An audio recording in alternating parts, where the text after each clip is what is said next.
Do you think religion is always being pushed back by science, leaving less and less for religion to explain? Well, if that's your idea, I want to give you something to think about. Today, it's widely accepted that our universe underwent a period of rapid expansion about 13.8 billion years ago. This is now known as the Big Bang. What was some of the evidence that we had for thinking that way?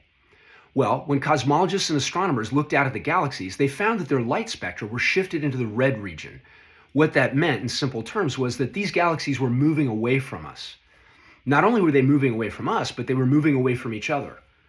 It was almost as if you took a movie and you saw everything blowing up, like there was an explosion. Now, what's interesting about that is if you run the movie in reverse, that means everything had to be coming from one starting point. Cosmologists figured it out, and it meant that basically all the matter in the universe had to be contained within some area that's really not bigger than a beach ball. That's amazing. How did scientists respond to this type of evidence? Were they convinced immediately? Well, no. Fred Hoyle, who was a British cosmologist, had a competing idea. So he didn't like the idea of the rapid expansion, and so he dismissively called it the Big Bang. He didn't like it. Arthur Eddington, another British cosmologist, said that the idea left him cold and was repugnant. Even Albert Einstein tried to modify his equations of general relativity so that they wouldn't admit of an expansive solution. So to stop that, he added a constant to cancel everything. He later called that the greatest mistake of his life.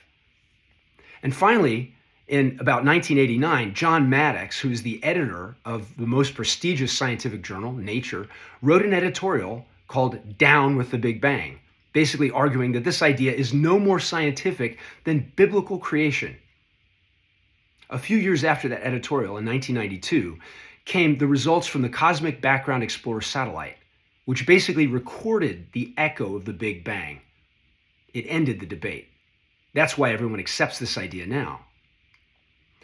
So how does biblical creation sound now, given all the scientific evidence? In Genesis 1:1 it says, "In the beginning, God created the heavens and the earth." What do you think about that?